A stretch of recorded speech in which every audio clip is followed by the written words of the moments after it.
What's up and welcome back to the Section 10 Podcast, episode 453, presented by Barstool Sports. It is the home of your soon-to-be 2022 World Series champion, Boston Red Sox. My name is Jared Carabas, and I am a certified G and a bona fide stud, and you can't teach that. And this right here, this is Coley Mick, and he's 7 foot tall, and you can't teach that. And this right here, this is Pat Light, and he had a 23 ERA with the Red Sox, and you can't teach that. Bada boom. Realest guys in the room. Gary, how you doing? What up, what up? Section 10 in the building. In the motherfucking building. Presented by Coors Light. Presented by Coors Light. Suck one. Suck one. Suck one. Hey, Jake. What's up, Jared? What's going on, man? Just chilling. How about you?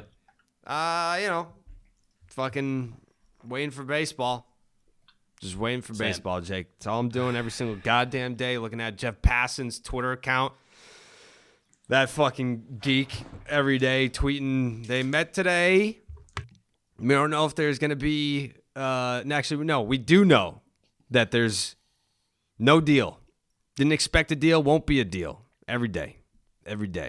Megaphone balls. We might call him today. It's been a while. It's been a while since we've had him on the program, and I doubt he's gonna have answers. No one has answers. It's a situation where it's the what do they call that? The immovable, the something force and the object. What is it called, Coley? The immovable object and the something force? Unstoppable. Unstoppable force. The unstoppable force. That's what it feels like. Because what was it, 2 days ago? Pitchers and catches were supposed to report 2 days ago, which is why, in addition to Pat's 12-pack, Pat Light will be giving you his top 25 favorite Red Sox spring training moments. To kind of reminisce on, get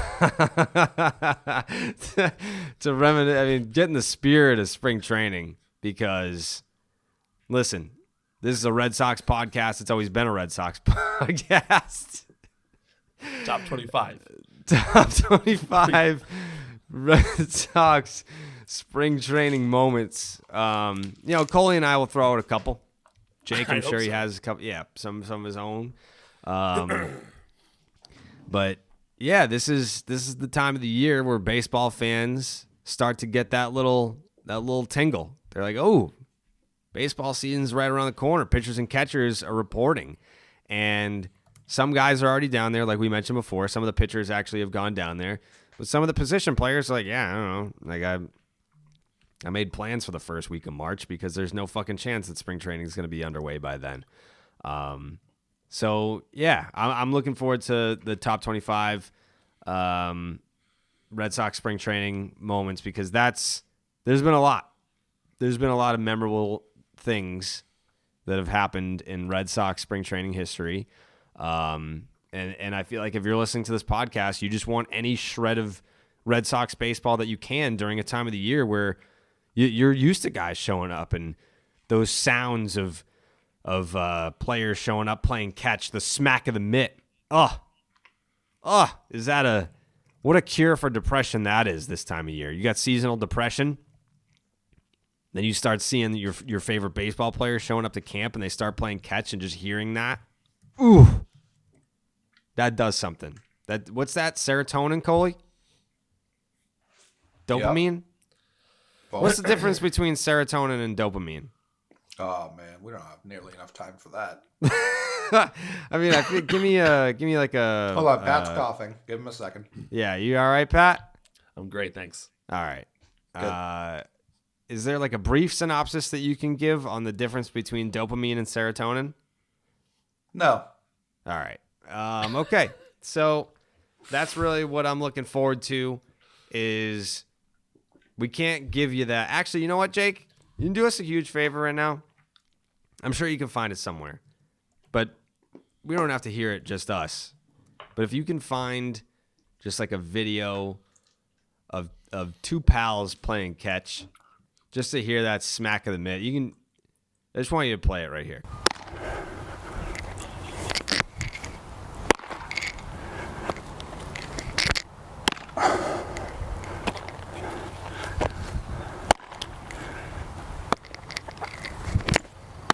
Except now that we're talking, it's one of those things where if you're a baseball fan, you talk about like Pat. Like Pat's like, what the fuck, Pat? Why do you keep sighing?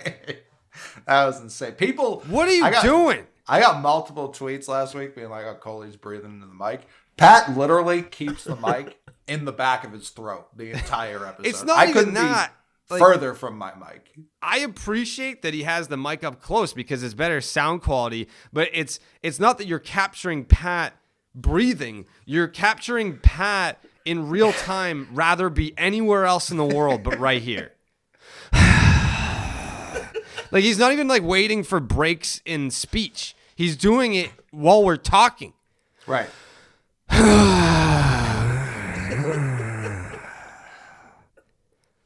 Crazy. I'm trying to talk about the fucking rude. smack of the mitt.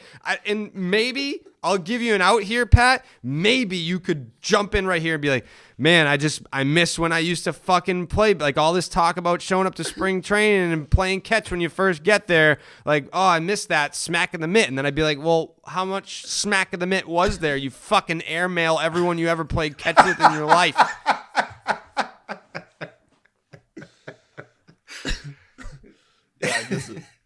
Yeah, I bet you do. I bet you miss it. Was it like hard for you to find a partner to play catch with, knowing you were going to throw it 98 miles an hour somewhere in their general vicinity? Somewhere.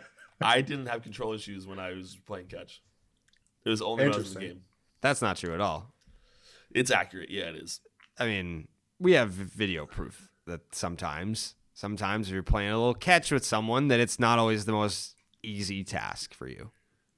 Who do you have video proof of? The intentional walk, Pat. That's okay. That's not playing catch. I said that is the literal definition of playing catch. Like when you're pitching, that's pitching. When you're just whoop, that's playing catch, and you didn't do it correctly. To be fair, I said not game situations. So that encompassed that particular moment as well. Got it. Yeah. Mm-hmm. All right. I mean, like, hey, I miss it too. I miss playing a little catch. I don't even know. It hasn't really been that long. We played that game in November, so it hasn't been really that long since I got to play a little catch. But it does. The lockout sucks because there's a lack of news. But now when you get to the point where you're missing spring training action, that now it's starting to irritate me. I was irritated before in the early stages of the lockout because I was like, fuck. And then we're doing Section 10. We're still putting out 4-hour episodes. We're just fine. Podcast is fine without baseball news and speculation to work with. But now it's like, all right, we've done the whole offseason without having the benefit of news to talk about on a fucking baseball podcast. Now I want to be able to see all that stuff. I get giddy for the beginning of spring training, and we're there. We're at that point, and I don't really like.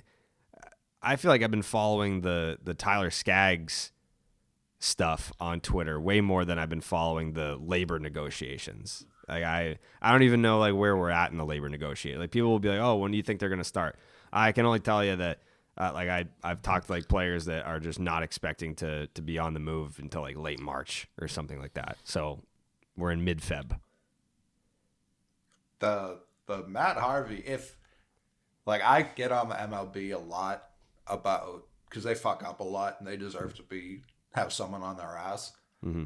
If they suspend or ban Matt Harvey after he was given immunity by the U.S. government for that testimony,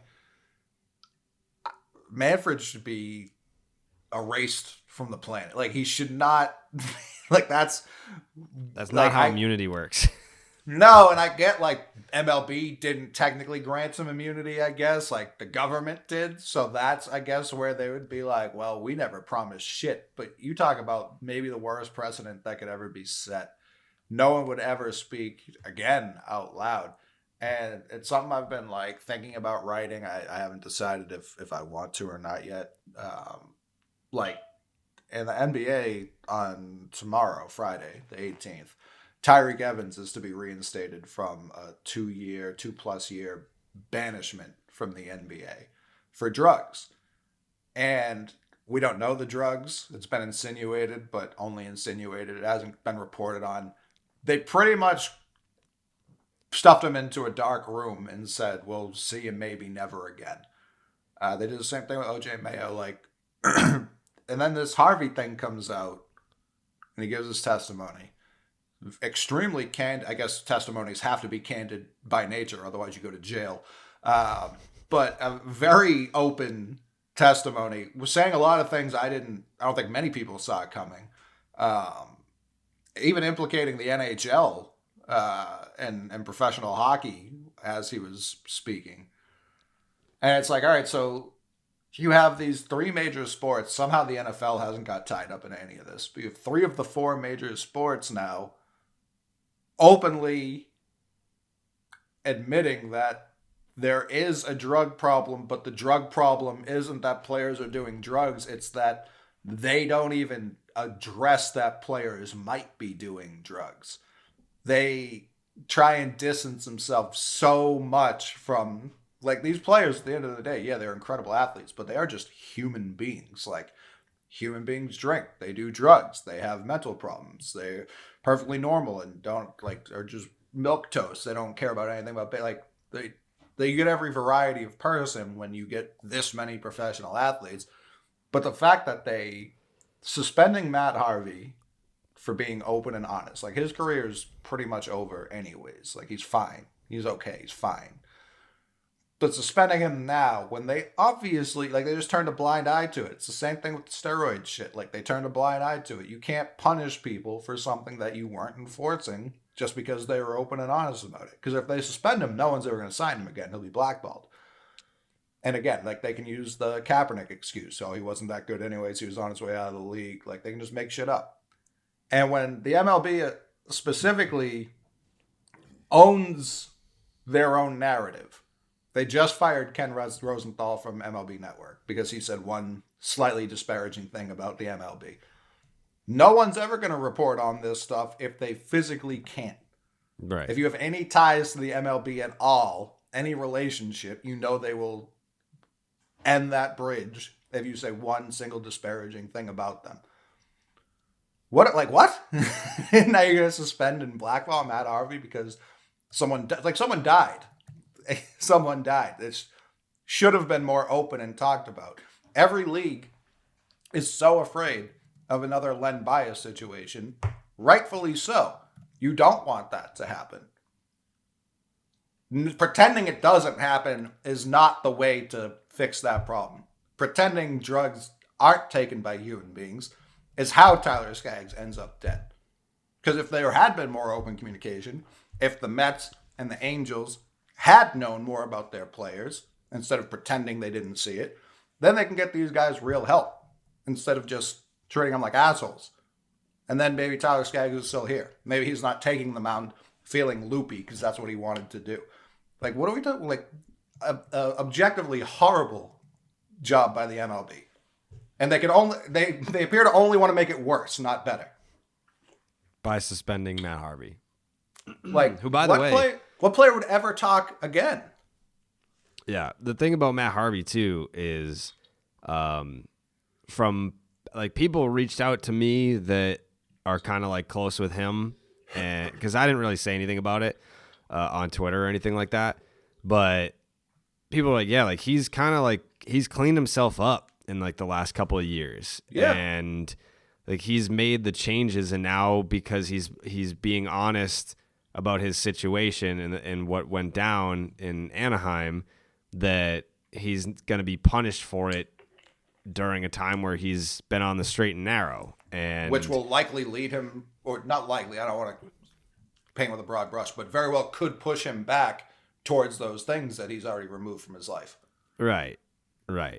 Yeah. It just, it like Coley said, it sets a horrible precedent to be given immunity by the law. And then Major League Baseball is like, well, we didn't give it to you. We chose to give immunity to the fucking Houston Astros, so we're not going to do a goddamn thing about that. But you do a little blow. See you later. You're fucking out of here, pal. And it's all of them. And again, in the 70s and 80s, the NBA was in a bad spot. They were on tape delay for the NBA Finals. You could not watch them live. And a large portion of that was they had this image of, oh, that's the drug league. They got all these thugs doing cocaine. Why would anyone want to support that? So I understand why leagues don't want that association, because I understand the public perception, the damage that can cause. But pretending it doesn't exist is the worst way to handle it. And people still die. People still have mental health issues. People still are suffering, and they have to do it silently. Although, like, even if they start programs and stuff like that, players won't show up at the beginning because it'll get used, especially in the MLB, it'll get used against them in arbitration. People are always getting on NFL players. Why do professional athletes ever drive drunk? They have these car services that the NFL pays for. Well, when you call those car services at 3 a.m. and then you do that repeatedly, then the next time you go in for a contract, they bring that up and they make the market go against you. And now you don't get paid as much, despite whether or not you're showing up and doing your job correctly. Doesn't matter. Like, we know you drink, so we're going to hold that against you. These aren't things to hold against other human beings. These are things that you either get them help, or you're like, well, it's not really effective. Like, some people can live that life. Michael Jordan lived that fucking life hard, and he was still the best. Like, imagine imagine being like, we're not going to pay you because you gamble. Like, what? Like, what are you talking about? Yeah, it's crazy. That Skaggs stuff is honestly wild, especially when, they're trying to make these points of like he was trying to take Percocet to play through injuries. He didn't want to let down his teammates and things of that nature, which all could be very true. I mean, but did that directly lead to his death? I mean, it kind of turns a blind eye to like the opioid epidemic in the country, where you start taking oxy, and next thing you know, you're addicted to it. It has nothing to do with like, I need to take these because I got to get on the field to help my team. It's like, no, I take these because I'm addicted to painkillers. Right. That's what it is. Right. It can start off one way and end a completely different way. Correct. Yeah. So I don't know. It just seems very all over the place, and it's not sending the right message to punish Matt Harvey for trying to be open and honest about a problem that can be addressed and not completely solved, but steps can be taken so that there isn't another Tyler Skaggs situation on our hands. Or even, like, Matt Harvey is still with us. Like, he was a top prospect. He was that guy for the Mets. Like, he was the ace when they were all coming up. It was like, all right, we've got our one. If the Mets didn't turn this blind eye and they were like, hey, we see, like, the Mets of all teams, the fucking Dwight Gooden Mets, the Darryl Strawberry Mets of all teams, 30 years later should have a better plan of attack for their players using cocaine. Like, that doesn't seem like a big ask to me. And I get it. Like, you're this, when did he come up? He was like 22, 23 when he was starting in the World Series, telling Terry Collins to go sit back down. I've got this. And it's like, yeah, that guy feels like he's on top of the world. Everyone's telling him his shit doesn't stink. If you're not going to have some plan of support for these kind of players, you shouldn't have a team. You just shouldn't. Like, there's no way. Like, he could have potentially been that guy that he was projected to be if he had an adult and I know a lot of people don't feel sympathy for people like this, and that's part of the problem as well. But if you had an adult in the room be like, hey, clean your shit up, we're going to help you with this. Like, we're not going to punish you, but we know you need some help. Like, you're throwing away billions of dollars in potential lifetime earnings. Like, figure it out. When you're retired, you want to have fun and relax, go for it. Right now, like, shift your focus a little bit. These guys, not everyone can do it themselves. Some people need a hand. Yep.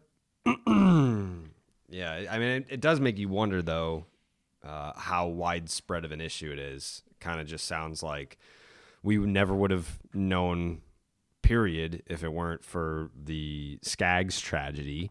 And if that's kind of, you're essentially just finding out his circle. There's plenty of other clubhouses in Major League Baseball. How many of them is this happening in? But yeah, not to get too much of a downer. It's baseball news. It's something that's going on in the world of baseball right now. A former Red Sox himself was also mentioned during this. We don't know what for. I don't know. It's not really fair to speculate what for, but it was interesting that his name came up in the proceedings. Who? I didn't see that. Garrett Richards. Oh. He had Venmo'd the clubhouse guy. What was it? $1,700. We don't know what the fuck that's for. And that could be so many things. Like, these guys gamble, like they play cards and shit. Like, that could, I mean, Pat can speak to it. That could literally be anything. Right. Yeah. And Thanks for speaking, Pat. Yeah, that could be anything.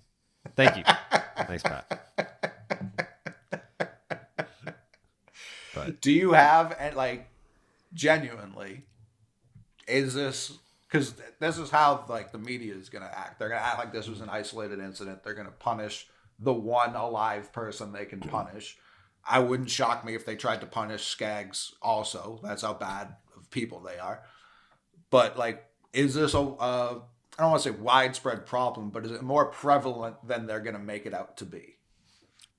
Yes, it's more prevalent. I don't think it's as widespread as people think it is. I've seen a lot of drugs in my day. This Not type of stuff. I mean, I work in the bar industry. I see it's drugs are everywhere. But I haven't seen. I actually just went on the podcast that Jared forced me to go on. Quite nice. I spoke about this. It's not as bad as. Did you enjoy it? Yeah, I loved it. But there is certainly a reason why when you get on the 40-man, they don't test you for street drugs. They do it in the minor leagues. But you see a lot of weed, but you don't. I didn't see a lot of cocaine or anything more aggressive than that. And never. The one counter to this is that I was a rookie, and I'm not going to be made aware of this. This type of stuff is happening. It might be happening without me being made aware. But I've never seen something like this. However, you certainly can get pretty much any drug you want because the doctors come to the clubhouse and they want to be the doctor for the Red Sox and the guys they call. So if I walked into the clubhouse and said, hey, my shoulder hurts, I could probably get something. I'm going to get something for it. I might not get Oxy, but you get surgery. I don't know if Skaggs had a history with injuries. Maybe he got surgery and just kept saying, hey, my shoulder hurts, my shoulder hurts, my shoulder hurts. And they're just going to keep giving it to him. We're horses at the end of the day. And once we're no good, they fucking send us off to get killed or go into the bar industry. One of the two. Mm-hmm. Yeah, I mean, I know, like, Brett Favre, it was pretty open. Like, and I do think the doctors aren't as evil as they once were. I think they actually will, at least in smarter organizations, they will actually try and, like, fix the problem, not just put a Band-Aid on a bullet wound. Because I know, like, 90s, early 2000s, it was just, like, especially in the NFL. In the NFL, I get the need for pain reduction. But it was just, like, there would be, like, a fucking barrel of perks that you could just scoop out as many as you wanted and just go out, be numb, and play. And it's like, what was the long-term plan here? Was that just going to be it forever? Like, it's so fucking dumb. It's crazy. Drugs. And also cocaine, to be fair to cocaine, because no one's ever fair to cocaine. It's not something you usually see do because of the nature of cocaine. You have to go in private to do it, as opposed to weed. You can just smoke anywhere. No one gives a shit. It's also, there's like no stench associated with cocaine. Like if I smoked weed in the bathroom, you'd know it. So yeah, it's easier to hide. But it, like you still do, like you do still get piss tested. I know they're not jamming players up for using it, but it should still show up. No. It might. I don't know. I just know that because I tried cocaine once in my life, and I was in Miami, and Classic Miami. I just got traded from, not traded, but DFA'd, and then whatever little cash considerations or player to be named later, whatever had happened between the Twins and the Pirates, and then I went to spring training like the next day. And they do a bunch of, Pittsburgh was a fucking weird place. They did like a bunch of tests on you, one being a piss test. And then there's this thing called the Omega Wave. I don't know if they still use it, but they're like supposed to tell you how you're recovering. And I had like one of the lowest scores of all time. But the reason being, it wasn't because of the drugs I did. 'Cause I rubbed a little bit on my gums, and my gums got numb. It was stupid. I'm just not a drug person. So I just did it because I felt like, let me give it a shot. But like, I don't know. I just couldn't do it. But anyway, I was terrified that I was gonna fucking pop for drugs. I texted. How long after this? It was the next day. Okay. And I texted my buddy who had already been on the 40 man, and I knew who did some drugs. I was like, "Hey man, they don't test for street drugs on the piss test when you're on the 40 man, right?" He was a smart guy. He put the pieces together. I was in Miami. I'm asking things, and he goes, "No, they only test for cocaine." And I'm just like, motherfucker. And so I go onto this Omega Wave, and I test like, I was like out of 10, I test like a 1. And they were like, "Are you okay?" And I was like, "Yeah, I'm fine." They're like, "Did you just recently travel?" I was like, "Yeah, I drove here last night, middle of the night." And they're like, "Oh, that must be it. Meanwhile, I'm sweating bullets, thinking that I'm about to get suspended, arrested. Yeah. And like it would happen to me. The one time I don't even fucking do it. I'm not a drug guy, and now I'm gonna be labeled as this fucking guy that does blow. Yeah. So I was like, "Fuck me." Didn't even snort it either. No, I did like a little bit and just go hee hee, and then fucking I'm like, "Yep, okay, now I'm the drug guy. I'm the idiot."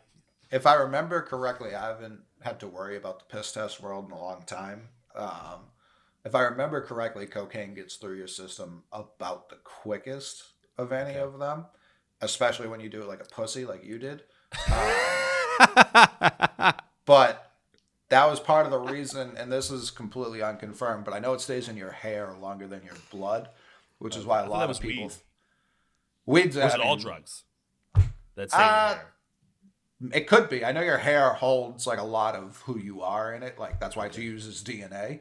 But there was the big conspiracy, because I can't say it was confirmed or denied, but the big conspiracy when Britney shaved her head wasn't that she went crazy, but it was right before she was having her custody battle. And if they had tested her hair, it would have come positive for cocaine. Again, that's just a theory that hasn't been proven. But it wasn't as much that she went crazy as it was actually like maybe the smartest move she had left in her bag. I actually remember the hair stuff because we had a guy, I don't know, Cole, you might remember him because you're a minor league guy, Mickey Pena. Sounds familiar. He was like a lefty. He was a little bit older than I was. Nice enough guy, but just could not stop doing drugs. And he wasn't like a good enough pitcher where they're just going to let it go. Yeah. And so eventually you get like a few strikes in the minor leagues. He ended up getting banned from baseball because of all this. But towards the end when he was testing, they were testing his hair. Yeah. So that's how I figured that stuff out. But I don't know if there's certain tests for street drugs that they don't do on your piss. I don't know. I just know that you're allowed to do street drugs once you're on the 40-man roster. Like they're not coming after you for it. Apparently back in the day they stopped. They did test for weed for a little while, but they pulled it back because it was like apparently Tim Lincecum like sucked the next year, and they needed him to be good, so they took it off. Well, Lincecum, he was on like the cover of Sports Illustrated being like, "Oh, I burn it the fuck down." Yeah. And baseball was like, come on, man, what the fuck? Yeah. There was apparently some pitcher, I forget his name. He was an all-star though. There was apparently some pitcher who did like an edible every 3 innings when he pitched for Toronto. I can't remember his name. But yeah, weed is very prevalent. Cocaine's like a party drug. Yeah, cocaine's like a party drug. So I wasn't around people enough for them probably to feel comfortable enough for me to know that they did this. So it's hard to know how prevalent it was. However, I did know Matt Harvey was doing it. Everyone in baseball knew Matt Harvey was doing it. Yeah, it was kind of an open secret. Yeah. Like, he would just get nosebleeds all the fucking time. Like, it wasn't, he didn't hide it very well. I do think it's very funny that you were just, like, seen as a narc by all your teammates. They're like, you can't tell him shit. I didn't say I was seen as a narc. I don't tell anyone anything, but I just wasn't. No, the bigger guys in the clubhouse would never allow probably me to see that because they didn't know me well enough yet. Baseball and weed kind of go together so perfectly. There's so much downtime. I'm not saying they should be, like, smoking on the bench during the game and shit like that, but, like, what time do you arrive? Like, if you have a 7:05 game, you're there at what, like 9 in the fucking morning? No. Maybe guys like Dustin Pedroia. I know Petey was always like a really early guy, but he also had a lot of injuries at the end of his career, so he was doing a ton of shit before the game. I tried to arrive around noon or 1. Okay. And then you're there until, because you usually start. If I remember correctly, it's been a long time, but if I remember, you usually, the pitchers are usually out in the field throwing at around like 3:00. You go in, batting practice around 4, depending if you're away or home, and then you're back in the clubhouse by 5:30. If you're away, because away hits last. If you're at home, you're probably back in around 4:00, and then you got 3 hours till game time. What do you do for dinner? There's depending on, I mean, they have in the big leagues, you have a chef there that's making you food. Do you ever bypass the chef and order like Wendy's? Not me, no. Guys, I certainly see guys order food to the clubhouse, but Boston, I didn't particularly like that much. Excuse me? Yeah, like food wise, like they I forget what they had, but they usually had like stuff that they were making this, and this is what you eat. Yeah, that's nice. Minnesota, when I was there, they had just got this brand new place, obviously Target Field. They had this new thing. They had like 3 chefs back there, and like you could go up and ask for anything you wanted, and they made it for you. So that was fucking awesome. I also was my heaviest in baseball at that time. Give me the steak covered in ice cream. Again. I went to LA because my brother was the strength coach for the Lakers at this point. I went after the season, and my brother goes, "Oh, you're really enjoying that big league spread, are we?" And I was like, "Motherfucker." 255. And when was your brother? How long was he a strength coach for the Lakers? Just 1 year, and then Magic Johnson came in the year after and fired him. What year was this? Fun fact: Magic Johnson, piece of shit. Why? What happened? I don't know if I'm allowed. I don't know if you guys. Did he fire your brother? No, he's just like behind closed doors. He's just not the guy that he shows himself on TV. He's like always on TV, so I kind of he went into. Long story short, he went in. So my brother's boss is who got fired first, and then obviously it just trickled down to my brother. Magic didn't really have anything to do with my brother. Right. He was just kind of clearing house, bringing his own guys in, which a lot of GMs or presidents do. Sure. But like he went in, and they had to I forget what the reason was, but they had to fire my brother's boss in a particular way, in order to get it, because I think he had a contract, or I forget exactly how it was, but like Magic, he went in. This guy Tim, he went in. I'm not sure I'm supposed to be telling the story, but he went in and like talked to like head of HR. I forget who it was, and like had a conversation, just being like, okay, I don't really know what's going on. Like, this is a weird conversation. And then like Magic stormed into the fucking room and just absolutely like motherfucked him, saying like all this stuff that he said. And the guy was like, no, I didn't do this. And then later on, he kind of realized that it seemed as though Magic was trying to get him to say something so they could fire him with cause. Yeah. So he's just not a great human being behind closed doors. And that's why it didn't work out in LA. Like, no one liked him. He came in and just like was a piece of shit to everyone, and then it made a bunch of terrible moves, and then I was gonna say, yeah, you don't have like, I don't think Pat Riley's like beloved by every single person he's ever come in contact with. He just makes good moves. Like that's part of it. The thing that was weird to me was just that like you put on this persona, which a lot of people put on a different persona when they're in front of a camera. I get that, but to like be this super fun, lovable guy, and like make it seem like you're this great person, and then to behind closed doors, just ruthless piece of shit. Let's just be open and honest here. If you are the face of AIDS How do you think you would react to that 40 years later? Probably not great. Yeah, that's got to be tough. Like, it has to be tough. Yeah. Like, if you think AIDS, your mind goes to Magic. Like, he is AIDS. And that's, I'm not saying that to be funny. That's just the truth of the situation. He is as known for AIDS as he is for being one of the best basketball players of all time. Very true. Imagine if Pat got popped for like the gum coke, and during this entire trial, everyone is just like being like, yeah, and like, and remember Pat Light tested positive for coke? Like, who else was doing it on the Red Sox? Like Yeah, you were Pat this was doing close. You were this close to dragging the Red Sox organization through the mud and all this. Well, I mean, it was a couple years after playing for. Well, actually, it was a year, 2 years. No, They wouldn't have played for the Red Sox. They would have tied it to the Red Sox. Yeah, for Yeah, sure. They would have been like, this is a Red Pittsburgh Sox Pirate. guy. He brought his coke habits to Minnesota. Cokehead Pat. It's very funny. You did like, you've seen it in movies. People taste it, so that's what you did. Yeah, it was me and a few other players. I'm not going to mention their names. No. What are their names? But me and this other guy, the one I was closest with, both of us were like kind of pussies about it. Like neither of us really wanted to do it, but like we wanted to try it. We were both on the 40 man, so like it was like the time to do it. And yeah, but neither of us you grow up looking at watching people like snort it in movies and like mob movies, and you're just like you have that perception that I shouldn't do that. And then so you just did, so we're like, oh, we'll just rub it on our gums.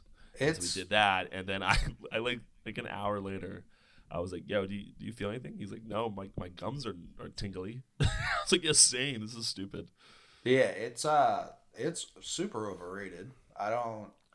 Cocaine? It has like this prestige about it. Like it's like a rich person drug, but it's not great. Supposedly it sobers you up. Well, like it ties in. The reason it ties in well so out with alcohol is like people stay up longer and they can drink more. Yeah, like it's that's what I've always heard. Great. I've always heard like if you get too fucked up too quickly, you can do like a line or two and it brings you back. I mean, you'll get a jolt of energy. It doesn't make like your brain work much better. Like I know people believe that, and that's how you get a DUI. But like, it's not like a scientific strategy to like, all right, now I'm good. Like, it definitely gives you the confidence that you're good, but it's not the reality. It's all about confidence. Yeah, it's expensive. It's like it doesn't last that long. Like the Molly is so much more fun than cocaine. It's insane. Blows it out of the water. Here's a fun cocaine story. There's one time, there's twice that it was a bit, it's around me constantly, but there's twice that so that you heard the Miami story. This was back in like 2014. I wasn't on the 40 man, and I was in the off season in Hoboken, and this girl I found attractive and wanted to hook up with, did a lot of blow, and she was like, Pat, try some. And I was trying to get laid, so I was like, sure. So, but I'm gonna go do it in the bathroom. I don't want to in public. So I don't know anything about cocaine. So I take the bag that she has. It's like this small bag, but I guess there's a lot in there. I don't know. And I go downstairs and I throw it away. The whole bag? The whole bag. So I throw it away. I stay in there for a little while, and I don't know what a normal dosage is. So I go back upstairs and I go back to the bar with her, and she's like, "Oh, hey," I was like, "Thank you," whatever. And she was like, "Can I have give me the bag?" I was like, "Oh, I did it all." She goes, "What?" And I was like, "Yeah, I did it all, right?" And she's like, "Oh my God, Pat, you should not have done that much." You should go to the hospital. And she looked at her friend. She goes, "He did the whole bag." And so that's part of the story is I don't know how I'm supposed to act now that I did apparently a tremendous amount of cocaine.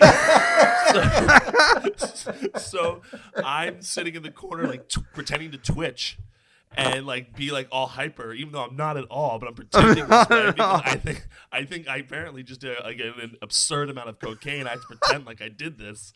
So for like an hour, that's what I was like. And she kept checking on me, like, "Are you okay?" I was like, "Yeah, I just have like a ton of energy." Like, Yeah, that's how much I usually do. Yeah, I'm just all coked out. Obviously, I just did a bag of cocaine.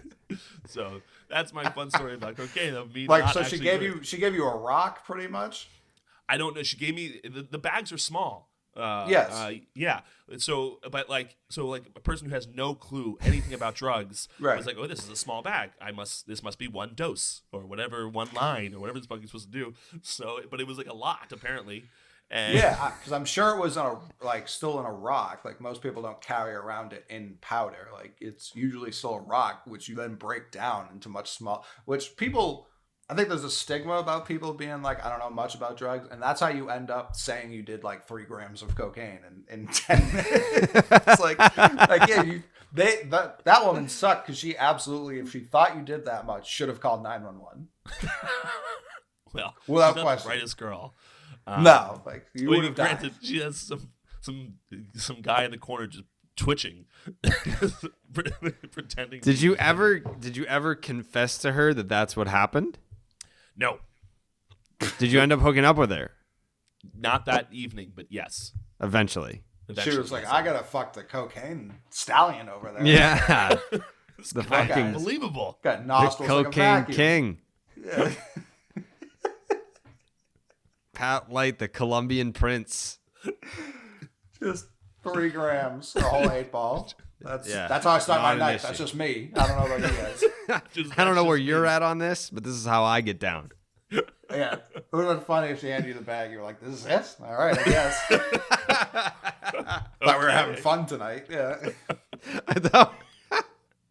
What are you guys trying to keep it low key tonight? Yeah, what are we in kindergarten? What the fuck is this? My daughter has this much cocaine in the morning. Like, grow Oh up. my goodness. That's very funny. Yeah. Yeah. I still don't. I mean, I now know that I shouldn't do the whole bag. But like, I have no idea still what a normal amount to take is.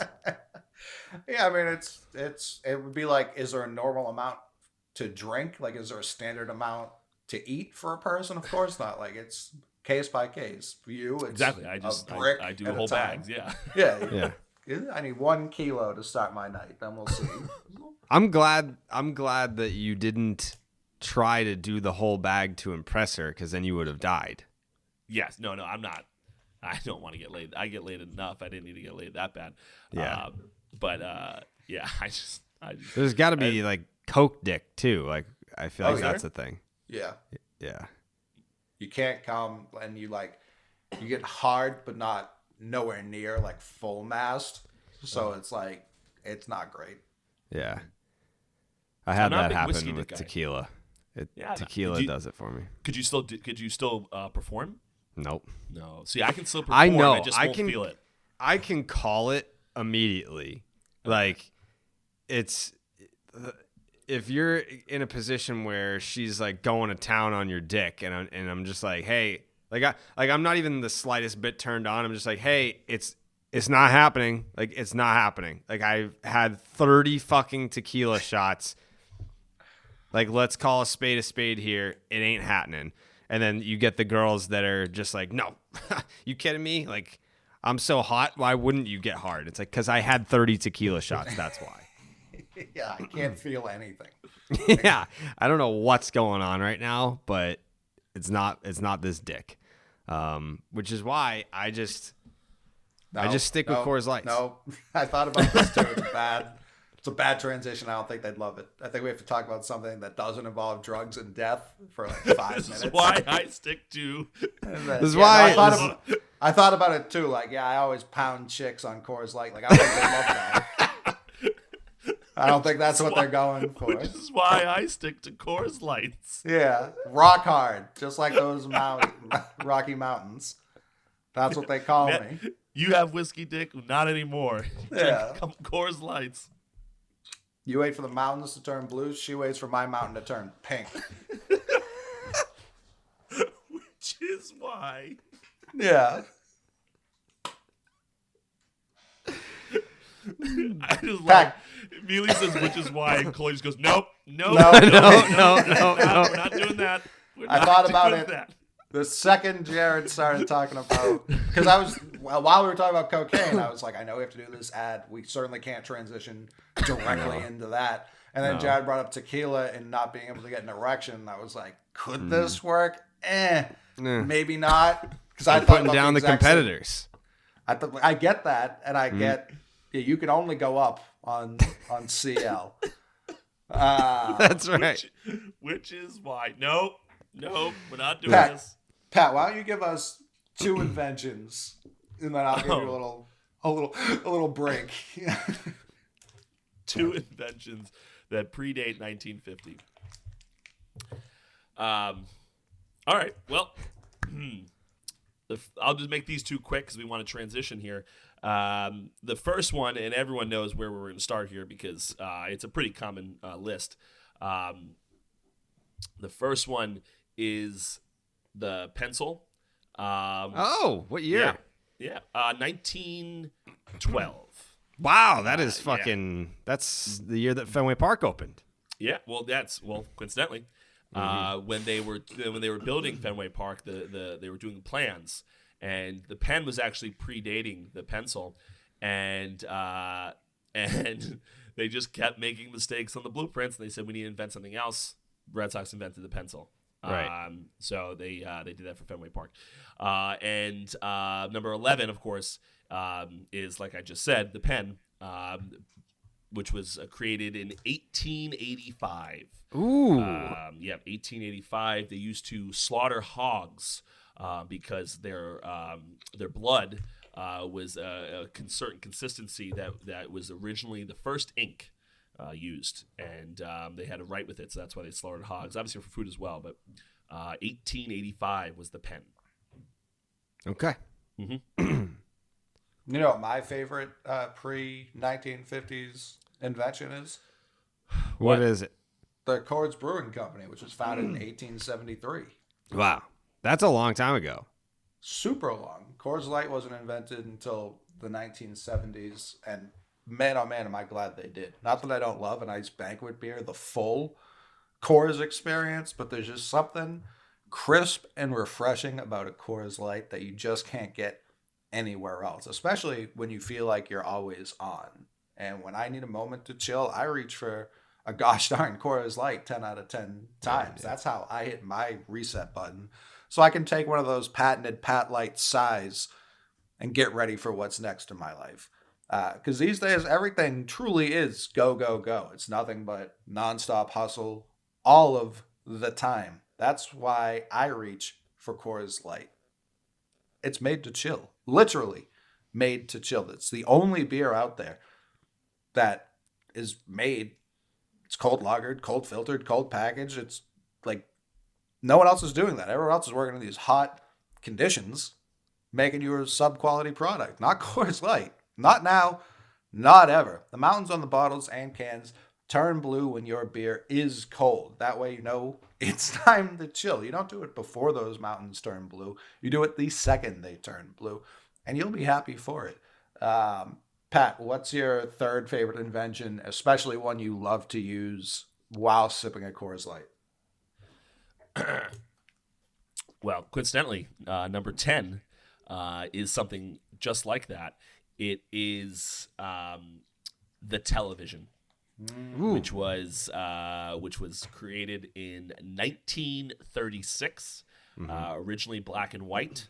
I mean, who doesn't like watching some good old-fashioned TV with Love a nice TV. cold Coors Light? Yep. That's right. You get 9 more that are better than the fucking TV. Oh, you betcha. You betcha. Yeah. Do you get the pencil ahead of the TV?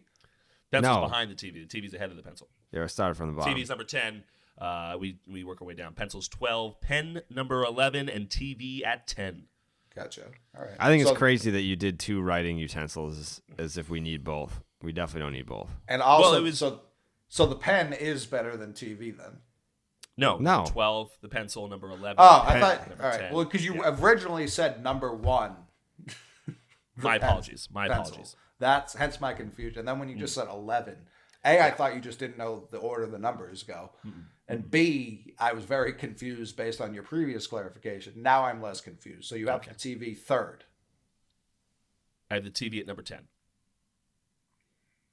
Number We're going from 12, 11, 10. Yeah, but we're going. Oh, okay. So yeah, then that's even dumber. You have 9 things better than TV. That's what I just said. Yeah, no. Now I'm Don't you on your page. Now that I know how he doesn't know how to count. Now I understand. There's 9 things. I would love to know the 9 things that are better than the television. Listen, we're gonna find out because we're gonna find out. Right now, after learning how Pat counts, I need to unwind. So I'm going to reach for a Coors Light so I can reset, so I can be made to chill. Get Coors Light in the new look delivered straight to your door with Drizly by going to CoorsLight.com/rocket. Celebrate responsibly always. Coors Brewing Company, Golden, Colorado. Suck one. Suck one. Number 9. Number 9. Coming in at number 9, we have the vacuum cleaner. Not better than TV. Are you it is. fucking kidding me? Awful. What are you doing? Awful. You have the fucking vacuum ahead of the television? Oh, boy. I'm not a big TV fan. What are you talking about? Do you understand, Pat? But you're a big vacuum fan? Is that what you're saying? Big love cleanliness. Pat, do you understand? No one would give a flying fuck about Pat Light without the television. Like imagine like what your life would be. Like as a baseball player, if the world was just like, yeah, we have to like listen to baseball on the radio. Today, in today's world, you can only go to the game or listen to it on the radio. Is Pat Light a bar owner? Is Pat Light a podcast host? Well, technically, the podcast is not on TV, so I could slip it I'm out. saying, would you have a life worth talking about if it weren't for the television? Because the television money is why you got $1 million in the draft, and it's why people have name recognition and face recognition of Pat Light because you played for the Red Sox, which was on television. Everyone saw that shit, so everyone knows Pat Light now. You're telling me that. And what, like, even your current profession, what would people do in bars without TVs? Yeah. People would just stay home and listen to the radio. Anywho, coming in at number 8. That's crazy. Number 8. You're going to get torched for that. Well, listen, Jared, we still got 8 more we're going to shit on. I mean, a vacuum, like, there might be one that he throws out there. I'm like, all right, yeah, like, I could see that. Like, the refrigerator. The fucking refrigerator better be in that goddamn discussion. But the vacuum? I can't use anything post 1950. Correct. 1950 and up. 1951 was Yeah. it was a big year. They made birth control pills. So Yeah, we don't care. okay, Doesn't. all right. You can't use 1950 either. It has to be 1949 and below. Of course. Number 8. Number 8. Yeah. Number 8. Coming in at in 1930, the jet engine was made. Without the jet engine, we don't fly, and that is quite important and much better than the TV. Much more important. No, because That's not true we're either. taking trains and boats are objectively cooler than planes.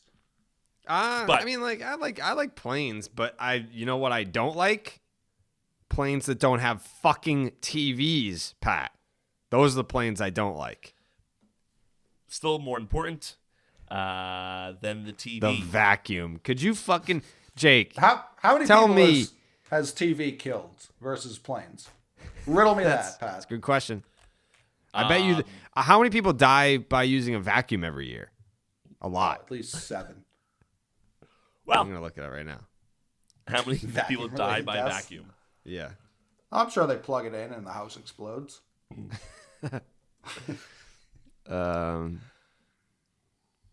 Yeah. When you look up vacuum deaths, you usually get like housewife, 58 years old, found dead, slumped over her vacuum cleaner, January 20th, 2017. Still be here if she was just watching TV. That's what I'm saying.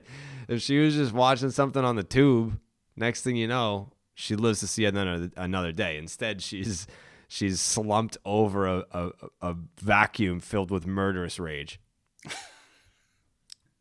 Number seven, coming in 1905. 1905, we have plastic. Very important. Killing the planet. Yeah, but without it, we wouldn't have so many useful things. Plastic at number like what? 7, 1905. Like what? Tupperware, etc. 1905. Plastic, number 7. Thank you. Terrible. Plastic, I mean, I love plastic things sometimes. Still not more important than the TV. Plastic's Number like cheap. 6. Number 6, we have the electric washing machine at number 6. Without it, we are hand washing clothes. Much more important than the TV at number 9. At number 10, I believe, electric washing machine coming in at number 6. What year? 1907. 1907, the washing machine came into place. But I'm just trying to think, like, at this point in my life, what brings me more joy? And it's definitely still the TV. Like, I would wear clothes, just make clothes cheaper, and then I'll wear them a couple of times and just throw them away and get new clothes before I ever was like, yeah, I don't want a TV in my home. I could get used to a life with no washing machine. I could not get used to a life with no TV. Mm-hmm. Agreed. I would just like do like a monthly subscription from like a t-shirt company where they send me like a pack of new like white or black plain t-shirts every day or once a month. Does. Yeah. And just after a few, you just fucking throw them away. Then they send you some more. Number 5. Number 5, we have insulin at 1921, saving lives for people with diabetes. I'm allergic to fucking insulin. Well, you don't need it, Jared. I'm allergic to amoxicillin, penicillin, all the cillins. All the cillins. Yeah, I'm allergic to the cillin. 1921 coming in at number 5. Pass. I mean, I definitely don't need insulin. Who cares? This isn't a list tailored for Jared. I know, but list like in general for the human race. Right, but like if you're like insulin, like what the fuck does that do? Like who cares? Unless you have diabetes, which none of us do. Isn't diabetes the lack of producing insulin? Like we already produce insulin. Yes, but they needed it for people that can't do it. Therefore, they would have figured something else out. And it's like wildly expensive for like people with diabetes still can't get it. Right. What year did insulin get invented? And don't you not 21. even invent it? Like, didn't Coley just say it's already in our bodies, right? Yeah, it's already in our bodies, but the shot was invented. Was that the shit they just left some like food out and it got moldy? Isn't that how that got invented? That's a wives' tale. It got invented in a lab in southern Japan. Does that even count as an invention? Like, yes. does blood make the list? Right, that was a discovery, not an invention. Mm-hmm. No, blood doesn't make the list. No. You just had pig's blood as one of them. Well, no, hog's blood. That was part of the pen. Mm-hmm. Mm-hmm. Number 5. Oh, that was number 5. Yes, that was number 5. Insulin, number 5, 1921. 1921. Insulin. Number 4, we have number 4. Number 4, we have the electric guitar. Number 4, 1935. Without it, some of the greats that we know today, Tom Petty included, we would not know. Therefore, very important invention. Number 4, 1935, the electric guitar. Listen, can we please make a trade? Can you trade the electric guitar for the TV? Like, I'm not saying the electric guitar shouldn't make the list. It should. I agree with you. Pretty much all of my favorite music needs the electric guitar. And music is a big part of all of our lives. No doubt. Very much so. Very much so. But can we all agree that the significance of the TV has been wildly understated on this list? 10. It's okay to admit a mistake. It's okay. I mean, you had the Pat. Can I remind you that you put the motherfucking vacuum as more important of an invention than the television? You didn't even give Can I just remind you that you did that? Why vacuum was ahead of it. Like, you could have easily Yeah, he was just like, anyways, on to number 8. You could have easily said, without the vacuum, the TV doesn't get invented because the original TVs had vacuum tubes in them. You didn't even use that as the justification. You just were like, nope, I like clean. Looking back, the vacuum might have been a poor choice for number 9. Yeah. Yeah. Doesn't make the list. We will not change the list live on show, though. The list is what it is. It is Pat's 12-pack. Pat's 12-pack. Number 3. We have the bikini. The bikini, 1946.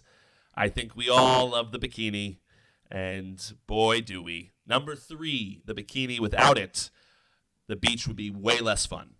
I've been to the you've beach. Gone nude. The bikini, number 3, 1946. 1946. Terrible pick. Should I finish off?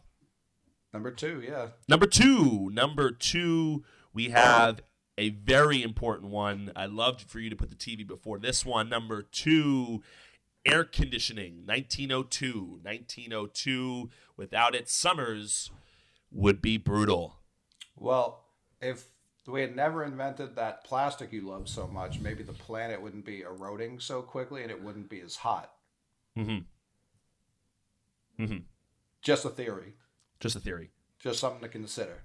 Something to consider. However, we did invent plastic because plastic came in at number 7, I believe, or number 6. And with that being said, air conditioning, number 2, 1902. And finally, number 1 in Pat's 12-pack of inventions before 1950, 1908, the first motor car. Without it, we would still be in horse and buggies. 1908, the Model T was invented. And to be fair, it wasn't the first car, I believe. It was the first affordable motor car for everyone to use. It was not for just the rich. Because fuck the rich. We didn't get the wheel on this list. We didn't get... Not relevant. America didn't make the list. The United States. The vacuum democracy. made the list. The vacuum. Vacuum more important than America. I could see it, Baseball didn't make the list. Baseball did not make the list. However, baseball was mentioned because the Red Sox invented the pencil. At number 12. We got the pen and the pencil. we just got had 2 types of transportation. We got 2 writing implements. We got the vacuum and the washing machine. No dryer. He just wants to wash his clothes. Yeah, that was... The dryer was post 1950. That's interesting. 1956, the dryer. That's interesting. That's tough. So they had 50 years of just wet clothes. Well, remember from the day the pictures of the clothes out on the line. Sure. What happens in the winter there? Still. Your clothes just freeze. Yeah, listen. Part of life. You didn't have the fridge. Until 1956. He didn't have the fridge, Jared. Fridge. 1961. That's no chance. Don't look it up. Take my word for it. Yeah, no. Electricity didn't make the cut. You've got all these other things that require electricity. Electricity wasn't good enough for the cut. electricity. I feel like was a big time snub, if we're being honest. Got the vacuum though. Vacuum, very important Vacuum invention. made the list. Has to be on there. Has to be on there. Electricity did not make the cut. Sorry, the refrigerator. Mm-mm. Houses didn't make the cut. No. Yeah, the automobile. Got plastic though. Was the car one? The car was one, yes. Okay. Very important invention. All right, yeah, we got cars. Yeah. It's fine. Great list.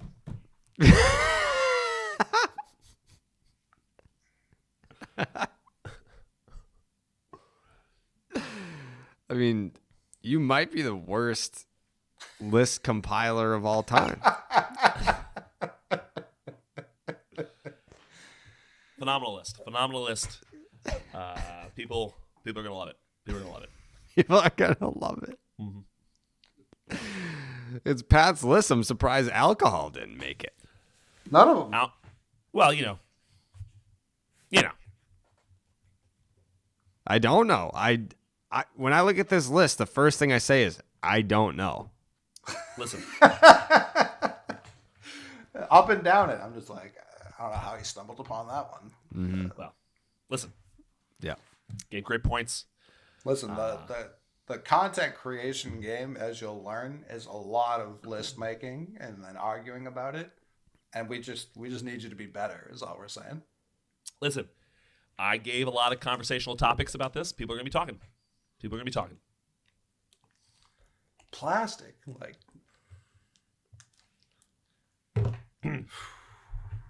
tough. Pizza didn't make the list. Sorry, listen. This is 54. 54 was pizza. 1954, because not until 1951, in November of 1951, was tomato sauce invented. Right. Yeah. They didn't quite get it until then. No. Good grief. Good grief. Great list. A lot of people. What's your biggest snub, Jared? What's the one you just can't believe? It's probably a mix between electricity and I mean, the refrigerator was a big one, and baseball. We had room for the vacuum, but we didn't have room for any of those. Like, you would have a much harder life without a refrigerator than anything else you listed. I mean, electricity for sure. You live in a city, but he didn't list electricity. Car. We would have some tough times. It's a very walkable place you live, and there's where I live, but I wouldn't be able to go see anyone else without getting on my horse. People did not see people before then. It was a much better time, I would argue.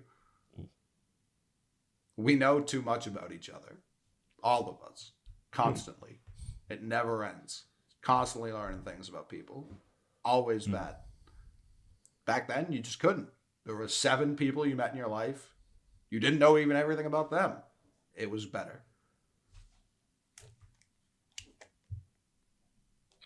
You married someone who grew up in a 2-block radius of you. You, for some reason, didn't meet her until the day before you went to war. And you got engaged upon meeting them. And then you stayed married for 75 years. It was great. So next week on Pat's 12-pack, the top 12 species of frogs we're going to get next week. Very excited for that one. Yeah, that's the one that I've been waiting for that one for a while. Mm-hmm. Top 12 species of frogs. Sponsored by Coors Light. Yeah. Wait till you see where the bull one is. Woo! Yeah. It is. Pat's already got the list made. So. Oh yeah, that's one of the easier lists. Bull, I will tell you, not number one. Ooh. A little teaser. There's room at the top of the mountain, you're saying. Oh yeah, a lot of people Name another type of frog. Another type of frog. I mean, I have 11 more types of frogs, but if we just want to start rattling some off, I don't want the rankings. I just want one other type of frog. The Israeli pit bull. Yep. Mm-hmm. That's the one. The most, some say the most venomous of the frogs, but we will talk about that next week on Pat's 12-pack, the Israeli Pit Bull. Or we won't. Maybe it won't make the list. Maybe it won't. Who knows? Guess you have to tune in to find out. Dave Portnoy just texted me and said, "Do you still work for us?" Great question. Great question, Dave. I was like, currently recording a podcast for Barstool Sports as we speak. Saw that gentleman out in L.A. Looked great. Did he look great? He looked fine. He looked fine. Yeah. That devolved quickly. Yeah. He looked fine, yeah. Wearing, if I remember correctly, a camouflage jacket, which invented in 1936. Didn't make the list, though. I'm excited for next week. People are going to talk about it. Speaking of next week, I think we have a pretty big guest next week. Some are saying it's exciting. Making their Section 10 debut. Someone that I think we've teased in the past. Not like made fun of. No. We definitely didn't make fun of this individual. But I think we have mentioned this individual's name as someone that we were going to get on, but haven't yet. It's coming. Mm-hmm. Big fan of frogs. They are? Mm-hmm. Maybe we can do the Pat's 12-pack with this person. Maybe. He certainly, or she would certainly know the list. I mean, yeah, huge fan. Fan. Yeah. Mm-hmm.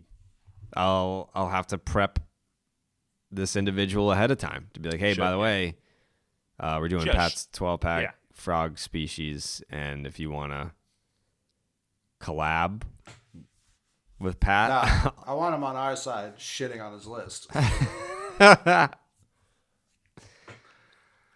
Yep. You got Bullfrog 11, and he's just like, what are we even talking about here? Mm-hmm. Good Lord. TV. Yeah. TV just didn't make the cut. Barely made the cut. At 10. Made the cut. Barely. At 10. I would almost rather it have not made the cut than be 10. The TV didn't make the single-digit cut. No. No. Wasn't in contention for a national title. No. Wouldn't make the expanded playoff. Now, if we were talking about the color TV invented 1962, October of that year, then maybe listen, that obviously top 5 invention, but the black and white, no one wants that shit. That was electric. When it was the only option, that was sick. No, people didn't love it. People actually chose. Fun fact: in 1936, there was a article written by a newspaper, the Minneapolis Gazette, which at that time was one of the biggest newspapers in the world. They had written an article and took a poll of 14,000 people, including people from the United States, Canada, Europe, all of the different countries in Europe. 14,000 people, and most people said they preferred radio over the black and white TV, which is why the TV was coming in at number 10. We didn't use the radio on that list, even though that poll says that we should have, because I didn't believe it to be that important. But yes, so that's where that comes from. Minneapolis Gazette, 1936.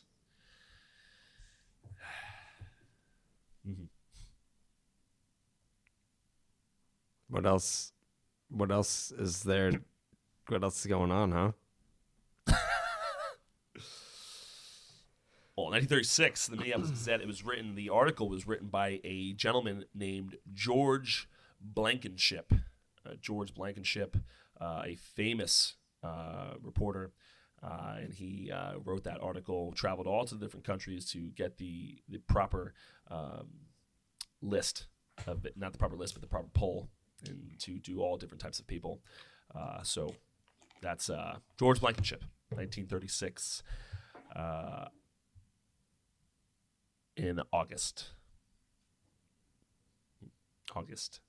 7th. Okay. Yeah. So Well then, Jake. It's just if you're gonna put number 10 as the TV, okay. coming back with a strong 9 is just so important. It is. And Yeah. Vacuum really just didn't do it. It's a great point. Like if you're gonna have TV at 10, number 9 is gonna be like, Well, the thing that Bam. people don't know about the vacuum, and it's surprising me you guys don't know this, but in World War II, and this is why it's such an important invention. It's like World the War 40s. II, in the 40s we're talking. in World War II, we sent a bunch of vacuum cleaners to Germany, and Always they comes were, back to Hitler. Yep. They were once you turned them on, everyone knew Hitler was a big fan of the vacuum. Yeah. So once you turned them on, they would spray this agent that would kill people, and Okay. and so that is why it's so important. Without that, everyone talks about that as the turning point of World War II, is when we Right. sent 1,400 different vacuum cleaners out Okay. there, and if it wasn't for that, who knows where the world would be today? Right. So the vacuum took down Nazi Germany. It started the turn of it. Obviously, Okay. there was more factors. There's more but to yeah, it. with that, people were saying, "I don't know how we're going to do this. This is crazy," and so let's send some vacuum cleaners over. Right. Okay. I never heard that story. So Yeah. So listen, and I understand you didn't know that. It's a piece Yeah. of history. So adding some context to the list, obviously now you can see why vacuum is over the TV. did you see that they have brooms that now have vacuums in them? Mm-hmm. You have? No, you haven't. You haven't. Mm-hmm. Yeah. They have brooms. They're on Amazon Brooms. for like $80. And that you can sweep, and then it has a vacuum inside it. So you just sweep and then snort it up like fucking Pat Light in Miami. 8-ball light is what they called them. Yeah. Yeah. Yep. Patty You balls. know me. You know me. Yeah. Snow Light. Can't get enough of the white stuff. Yep. Snow Light. Pat light, more like fat lines. Oh. Heyo. Yeah. Cocaine, 1957. No idea. So that doesn't make the cut. Well, it's post 1950. Right. 1957 in February 7th. They didn't have cocaine before 1957? So what they had was a drug very similar to cocaine, but the form we have today was not invented until the 50s. 1957 in February, a gentleman by the name of Steve Schonenheimer did it in his basement. Got it. February 7th, 1957. Interesting. All right. Now to talk about our favorite spring training moments. 25 of them, in fact. Top 25 Red Sox spring training moments. Coley, do you remember the game wasn't televised? I remember there being a picture. This had to have been, oh man, what fucking year could that have been? 2005, 6, somewhere in there. Julian Tavares punched Joey Gathright in the fucking head. Yeah. For sliding. Like, there's a play at the plate and he slid in, and then he punched him, and he slapped him with a closed fist. Yeah. Like, if you look at the shots of it, he's got a closed fist and he just fucking slaps him upside the head. Julian Tavares, one of the game's great psychopaths that unfortunately will never get enough credit for being one of the craziest players to ever put on a Red Sox uniform. He used to bowl the ball to first base. Yeah. If there was a comebacker to the mound, instead of throwing the ball to first, he would roll it there. Like aggressively too. It wasn't like he was like, "You're out." Like this is the worst. Yeah, and it's weird to me because he never exhibited any signs of having the yips before he started doing that. He just I started don't think doing it was a yips thing. He just wanted to make it his brand. I think he was like, I'm the bowling guy. He was like, it's so disrespectful you hit the ball back to me. Like, this is like, it's like in street ball, when you cross someone and they fall down, you don't always shoot the ball. Sometimes you just throw it into the stands. And that's kind of how I always interpreted it. Right. He played for so long. Yeah.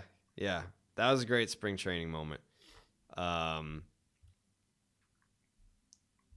My favorite recurring spring training moment was every year from about 2009 up until his last season, the reports coming out that David Ortiz was done and washed and couldn't play anymore because he had a bad spring training. And then the season would start and it was like, oh man, he's the best player on the team again. Yeah, it was he's on year, pace to hit 40 homers and driving 125 runs.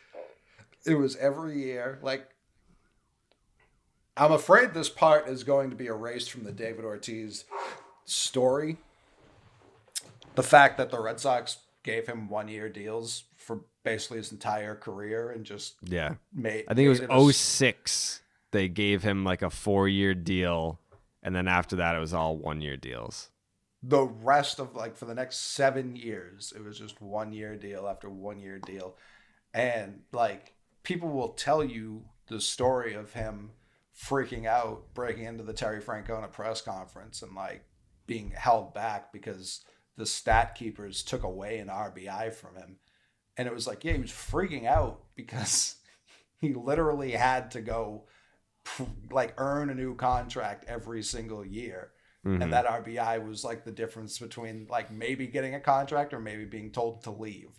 And that was every, there were 3 David Ortiz storylines. That was the whole second half of his career. There was the spring training, the bat speed's not there. He's fat. He's old. He can't play. There's the, he's the best player on the team storyline that would hit in May every year.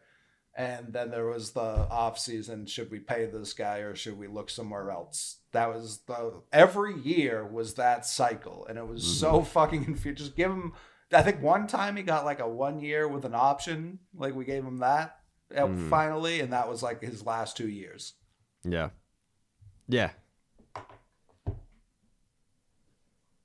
It's crazy. So that was my spring training memory. Pat, you got 23. But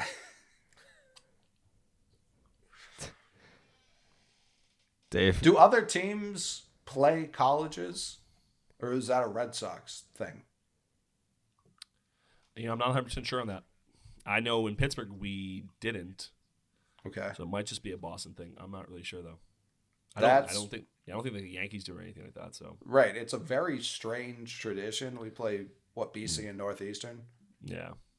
And it's just I don't know why. I don't know why it's allowed. It must be sick for BC and Northeastern, but I've never understood it. It's just a thing that I've accepted happens. There's no explanation really necessary for it. It's just a thing that exists in the world. I never pitched against them. Would you have been more nervous? No. But it's if a college kid goes bomb off you, you're like, fuck. I mean, that's kind of embarrassing. Not that it's embarrassing, but I think it is. I guess at that age, I was 24 in spring training. I can't remember. But I cared about spring training to make sure that I looked good. But as statistics, they don't really they care, but they don't care that much. They're just looking at your stuff and making sure that you're developing well. I was not in spring training competing for a spot on the big league roster, so it wasn't that important for me to pitch really well. I just wanted to show that I had good stuff. Right. Yeah, and that's kind of why I get the MLB not caring about spring training so much. I get the importance of it, but like it has to be by far the least important preseason of the three major sports. Probably. And like it's basketball is close. Like basketball, it's basketball. Like you're not learning anything from preseason. Football seems fairly important. I feel like people care more about Major League spring training than people care about the other preseasons. I think they care about the very beginning of it. And it's just like, oh, because I think it, in a lot of people's brains, it just means winter is over. Yes. So it's not even necessarily the product as much as it is like a reminder of where we're at on the calendar. Yes, I would agree. That certainly plays a large role. Because like I'll watch a couple spring training games, and I know there are people who watch all of them. Those people are lunatics. Watch full spring training games? Oh yeah, those people exist. I don't even do that. Like I might catch a couple spring training games. Right. Maybe. But other than That's that, all you need. That's all you need. I guess. It's like pitchers, and Pat can speak to this more clearly, but like pitchers aren't like throwing normal. Like they're not like some guys will go out there. They're like, I'm only going to throw fastballs today. Like I'm only going to throw this today. And I know I'm only throwing X amount of pitches. Yeah. What you're seeing out there is just guys getting ready for the season. You're not really seeing them compete all that much. I like spring training to me is like golf. Like I enjoy having it on. Like I have like, I'll be working and I'll have it on the TV in the background. Sure. Like I like that. Just again, you don't put it on your vacuum? No, not on my vacuum. Vacuum's too important to world history, as you know. But like I'll have it on in the background. Yeah, I think that's fair. Yeah. I'm trying to think, other than Whitlock last year, who's someone who like truly won a role in spring training. That was probably it. I guess Barnes as the closer, but he was already in the back end, like someone who we like didn't know of that showed up to spring training and was like, oh, they took that job. I feel like it was like Sniggy, like Jackie, but yeah, he didn't even keep Jackie back in the day. But he didn't even keep it long because they just ping-ponged him up and down for the first 3 years of his career. Yeah, he made the opening day roster in 2013, but no one remembers him as being a part of that 2013 team. No, because he wasn't, and I wish he had been. That would have been sick. Right. Yeah. The one thing I remember from that fucking year was his walk, because everyone talked about his walk against CC Sabathia as if it was like the most amazing thing in the world. And it was a really good at-bat for a young guy. But like it just seemed odd to me that we were just making this huge deal over this walk. And I think a lot of it had to do with how great of a spring training he had. Everyone was on his dick. And then he had this great at-bat against CC and got a walk. And then it was like this huge ordeal. I mean, people have great walks all the time. I didn't know why we were doing this huge thing about it. But people forget that Jackie was a fucking pretty good hitter coming up through the minor leagues. He was like... He was awesome. He has a case, and I'm sure diehard college baseball fans will yell at me, but I know he has a case for like best college baseball player of all time. Probably. Like he won 2 titles.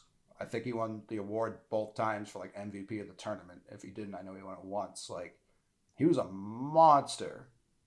Was South Carolina? That's where he was, right? Yeah, South Carolina. Yeah. He also gave me probably the best advice of all time for minor league baseball. We were in the shower in Lehigh Valley. We had just played the Iron Pigs. The Iron Pigs, yeah. And I didn't have a particularly good game, but I still was thought highly of in Boston. And I think I had just come down from the Angel stuff. And he said that I should just work on shit in AAA because no one gives a fuck what you do down here. You're not wrong. No, he's not. It was like just whatever you need to do to get better for the big leagues. They're going to call you back up. They ended up trading me. But like if you're going to go back to the big leagues, just work on whatever you need to work on to make sure that when you're there, you're successful. Yeah, I mean, I say it a lot on here, and I still will always believe it. Like, I care way more about AA than AAA. Like, AAA is so weird. Yeah, it's kind of no man's land. Like, Yeah. Like, I know Cassis is projected to start the year at AAA just because we don't like sending guys directly from AA to the show if we can help it. But, like, we're not going to learn anything from him playing in AAA. Like, he's going to rake and then he'll come up. Like, it still feels like an excuse because they're still doing, like, old contract manipulation shit. Mm-hmm. Like, if we don't sign a first baseman, I would have no problem starting the year with Cassis. None. I think AAA is more important for pitchers than it is for hitters. Like, because there is like, you face so many like old vets in AAA, Right. Not necessarily good big league baseball players, but guys that have spent significant time in the show, up and down, and they do treat at bats way differently than you see the prospects in AA do. So I think you can just send guys to the big leagues. I don't think it's as important as people think it is, but the at-bats you see in AAA are much different as a pitcher than you do in AA. AA, you're still seeing similar stuff. Like, pitchers might handle the at-bat differently in AAA, but it's not a huge difference. We're still going to throw what we're good at. But as far as, like, working a count, looking for one specific pitch, like, that's what people – the other thing is people don't realize when you pitch, like, when you get to the higher levels, guys don't give a fuck. They're looking for a pitch in a spot. Right. And if you don't throw it there, they won't swing at it. They're not going to just they're not going to cover the whole plate. And if you end up finding the guy that happens to be covering the whole plate or trying to, he's fucked. He has no chance against any pitcher in AAA or above. Right. And we figured that out. You're fucked. Yeah. Like, I used to have this one tell for guys that threw hard. If you threw the ball inside to a hitter and he pulls it, like a Gary Sanchez, if he pulls that pitch, just throw it just in the next pitch, especially for 0-2, just throw the ball fastball away. He's not going to swing at it because you can't cover inside at 96 and be also looking for the ball away. You're only looking in here. Right. And it almost worked every single time. The only times it didn't work was when guys were trying to cover the whole plate, but then something else would work because they were being an idiot, which is also something Gary Sanchez did. He swung at everything. Yeah. I mean, obviously they're more rare air, but someone, like, I saw a Trout quote going around yesterday where he was like, I only sit fastball, not necessarily in or away because he can hit everything. Mm-hmm. But he's like, I only sit fastball because if it's off speed, I've already given myself more time to react, which is kind of counter to another quote I saw going around, which was an old Hank Aaron quote that was like, I only sit curveball because they can't get a fastball by me. Just a boss thing to say, but like, it is very, like, I know Manny was different because he would go up looking for a different pitch every time, but he was still sitting on a pitch. Yes. The guys that sit one pitch are way tougher to pitch to because it puts the pitcher in the guessing game. Like, as the pitcher, you want them guessing, and like, that's what one of the few things I was good at if I could throw strikes was that I only had a pitch that I threw 100, and then I had another pitch that was like 88. And once I figured out which one you were sitting, you were fucked the rest of the at bat. But as a guy who's only sitting one pitch, if you're facing a starter, they're much tougher to face because you're sitting up there trying to find what they're sitting. And if you don't figure it out quick enough and you throw the wrong pitch, which I did quite frequently against the Angels, the ball ends up going out onto Lansdowne Street. So is Lansdowne the one behind? Yes. Yeah. Which was always great. Yeah. You mentioned Manny Ramirez, which brings me to my next favorite spring training moment. Manny Ramirez selling his grill on eBay during spring training. And I don't even think I think it was his buddy's grill. I think he took a picture in front of his friend's grill to sell it on the internet so that more people would bid on it if they saw or thought that it was Manny Ramirez's grill, but it wasn't. Yeah. The early internet, specifically early eBay, those are stories I also don't want lost to history because I remember back to Brittany.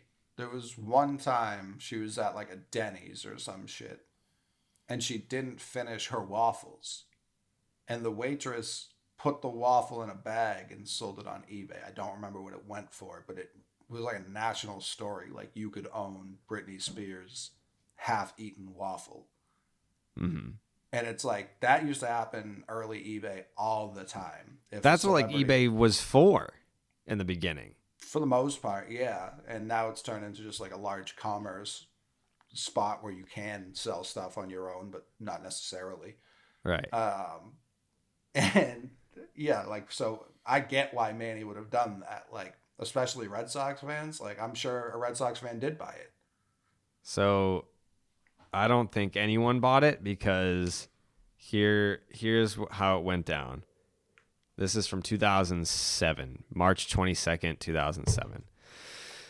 The gas grill offered for sale by Manny Ramirez was removed from eBay because he could not be verified as its owner and the listing violated company policy.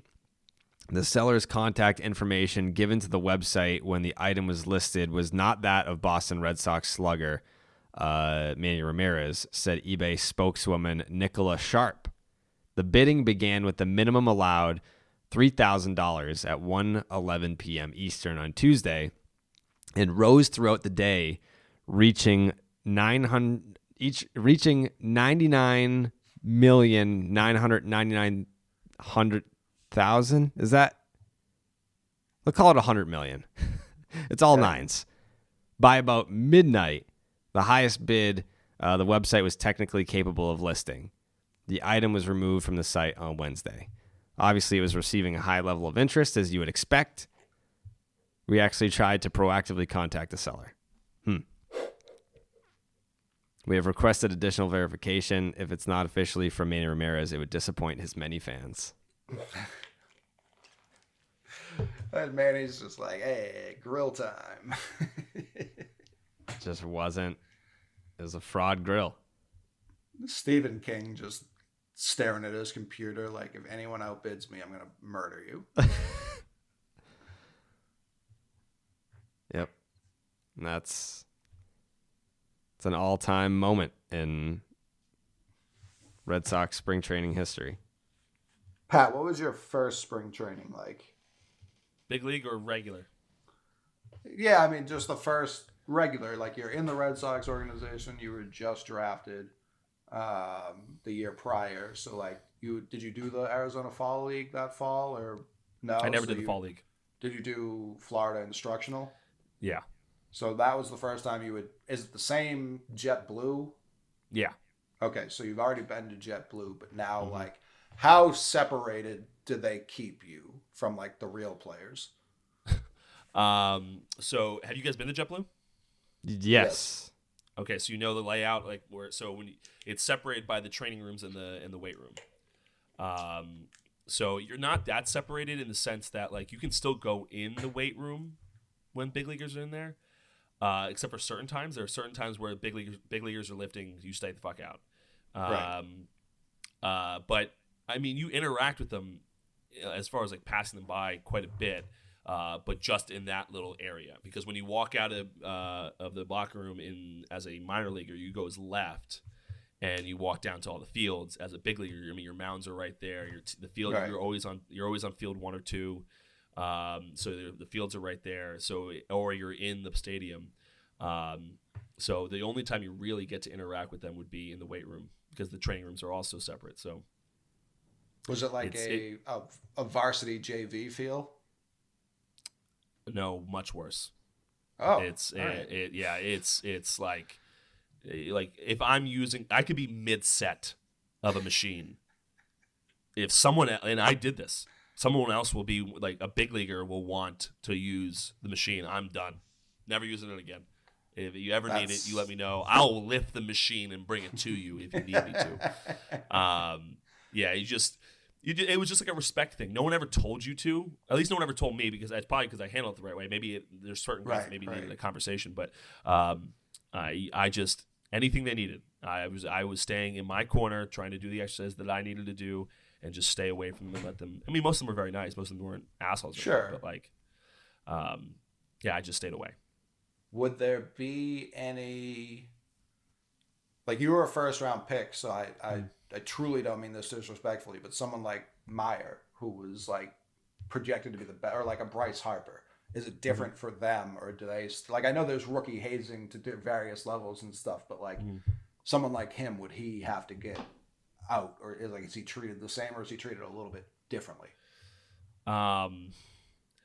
It's hard to say because we didn't really have that guy in Boston because Boston was always particularly good. At least when I was there. So we later round picks in the first round, but Bryce Harper, I'm sure was treated a bit differently. First rounders in general, I will tell you this, I know this, are treated differently by staff. Like we are taken care of better. If we need something, it's done. If like the clubhouse attendant, if I'm gonna get stuff that big leaguers pass down well before anyone else's. So like my locker was always had good stuff in it. But the like other guys, would get the basic whatever they were required to get. That's all they would get. Right. Yeah, that makes sense. Yeah. So first rounders are certainly treated differently. Big money guys are treated differently. Yeah, I mean, there's more invested in them, so Yes. I get it. Yeah. It's just like someone like Mookie, who wasn't like the highest pick, but like pretty immediately like separates himself. I wonder how they handle stuff like that. Well, I mean, Mookie was once Mookie like went off. So like in Lowell, he was good, but like he got moved over to second because Devin Marrero got drafted, and he didn't play particularly well in Lowell. And then in 13, when we all went to Greenville together, out of nowhere, the fucking guy I don't know. The story that was told to me was the hitting coach there, UL Washington, helped him and changed something kind of in the batting cages. Mookie was a hard worker, so like he would spend some time in there with him. And I don't remember the day, but all of a sudden he started hitting and he never fucking stopped. He still has the record on base streak, right? He might. I don't know. The guy was fucking Isn't that Yairo?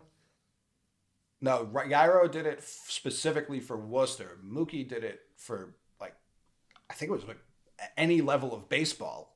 Like that was the longest. Yeah. Yeah, I don't know. It was the guy never fucking over stopped. a season. Like it was insane. Yeah. And the thing that was crazy was like it wasn't like one of those slash hitters that were just like, well, we'll just get it on base. We'll just get on base. The guy was hitting fucking like doubles off the wall all the time. So he was just all out of nowhere. He was just better than everyone else and surpassed everyone else. I'm looking at it now. In high school, he hit .509 and stole 30 bases. It doesn't say how many games, though. Scored 58 runs. I don't know why the games aren't listed. No OBP, no OPS. Played 71 games in Lowell, hit .267 with a .658 OPS. So that lines up with what Pat said. Then got to Greenville and hit .296 with a .418 on base, .895 OPS. Then he went to Salem, high A, and he hit .341 with a .966 OPS. Yeah, so his streak was it was 71, but they don't count the playoff game, so it was 66. So it was not for some reason I thought it was way longer. Still crazy, obviously, but I thought it was longer.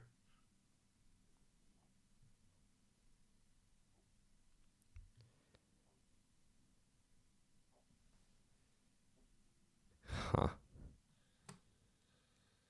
Yeah, I mean, he didn't have an OPS. He didn't have an OPS over 1,000 until his MVP season in 2018 at the big league level. He just kept getting better. Yeah. That's crazy. Yeah, Yeah, he was a unbelievable. crazy player, and we just said no thank you. Mm-hmm. Interesting.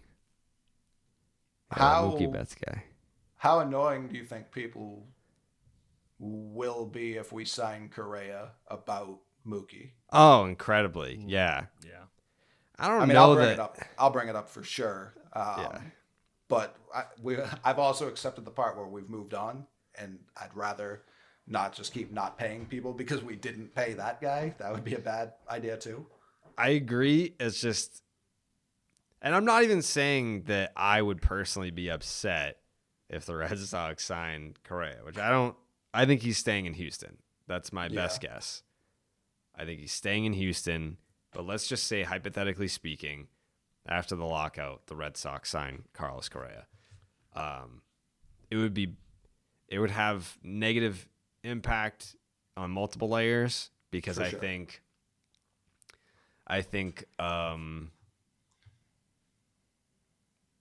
if you sign Carlos Correa to the contract that he's projected to get, then you're not going to pay Xander.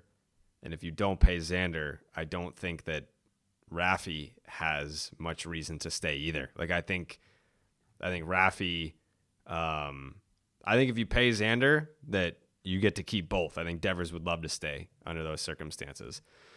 And then another thing, not that this is totally unrelated. Has nothing to do with Correa and Xander and Devers, but I don't think anything. I don't think Schwarber's coming back either. No, I don't think so either, which sucks. But yeah, I mean, there's still a really good team to be cobbled together with free agency, and I'm interested to see how the trade market shakes out. It might not be immediate, but I wouldn't be surprised if we saw more spring training deals than we normally see. Like, I think there's going to be a mad dash with free agency. Maybe there might be a couple of trades already agreed to off the record that magically come together day one. But I could see free agency kind of being a sprint, everyone getting signed really quick, kind of like NBA free agency. And then like a week or two later after the dust settles, teams are like, well, we have a fucking glaring hole here. Let's go make a trade. I'm very interested to see how this all plays out when they become a league again. Well, we just got that update that today's meeting lasted 15 minutes. Like, you can't even fucking get past the pleasantries in 15 minutes. I don't think there have been pleasantries at any of these meetings. That's crazy. They don't care. They really don't. Because I don't think that they care about missing April games. That's the thing. No. If you're the owners, I genuinely believe that they're like, yeah, like no one fucking comes to April games. What do we care? We have to, if we play these April games and we have to pay you guys are making a fuck ton of money. The gate's not going to be great in April. So yeah, we're fine with missing April. You guys want to play? That sucks. You don't have to. By the way, like people need to understand. Like I'm sure that a lot of people do, but there are probably some people that don't understand the difference between a lockout and a strike. Right. The lockout, it's not the players choosing. They're locked out. They can't use. That's why like a lot of the guys that are down in Florida getting ready for the season are using their former college's facilities to work out because they're locked out. They can't. Like the players that were hurt and they wanted to rehab with their organizations and couldn't because they're locked out. A strike is when the players are like, we're not showing up. We're not doing this.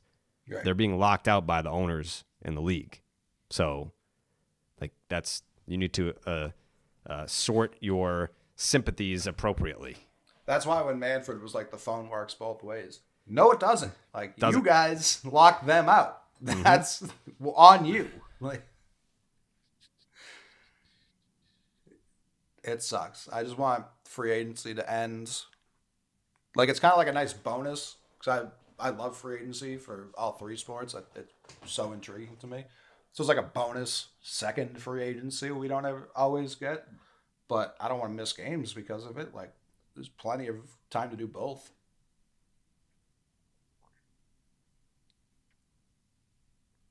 It's also time to maybe check out BetterHelp. Fucking have Manfred give him a call. Passan just tweeted, the MLB Players Association backed off its request for arbitration for all players within 2+ years of service today. requesting instead 80% of players go into the system. Additionally, the union requested an increase in its pre-arb bonus pool, ask from $100 million to $115 million.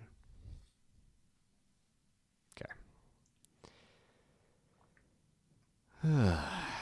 So exhausting. Just get a goddamn deal done, for Christ's sake. This is the other part. It's not even fun to talk about like what they're talking about. Most people don't give a shit. Like they don't care at all. Most people care about what's happening on the field. And right now, none of this has anything to do with the field. So people just don't give a shit. Right. Like people, like even me, it's my fucking job. And I'm like, I don't, like you got megaphone balls tweeting all this geek shit. And I'm like, just tell me if they're playing baseball or not. Just tell me what the deal is. There's no deal, of course, and we are now 11 days from the deadline MLB set to start the regular season on time.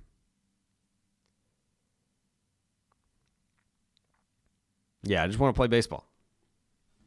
And when the sport, like there's way too many baseball is dead people out there. It's not dead, but you had a ton of momentum over the last couple of years here that you've built up with these young stars, and baseball can't get out of its own way. And never have. Yeah, they shoot themselves in the foot more than any other sport in the world. So I just hope people still care when they come back. Like, cause you keep doing shit like this, eventually, like people were already complaining about the sport as it was. Like, oh, it's boring. It's too slow. There's not enough action, blah, blah, blah, blah, blah. And then you have these labor disputes 2 and 3 years. It's like if you're not even an like you already had problems getting people to care when you were an option. Now try and get people to care when you're not even an option. Right. It's a huge spring for hockey. Hockey has a real chance to take up some eyeballs if MLB misses regular season games. Hockey, a lot of people will, like, I wouldn't be shocked to see their numbers go up. Basketball is already popular enough. I don't know that they're going to get any sort of increase. But hockey is there. They're on real networks now, so they have a chance to actually make an impact. Now, obviously, they don't have the summer, but they do go into June. If they truly want to snatch up some baseball fans, this would be the time for them to turn up.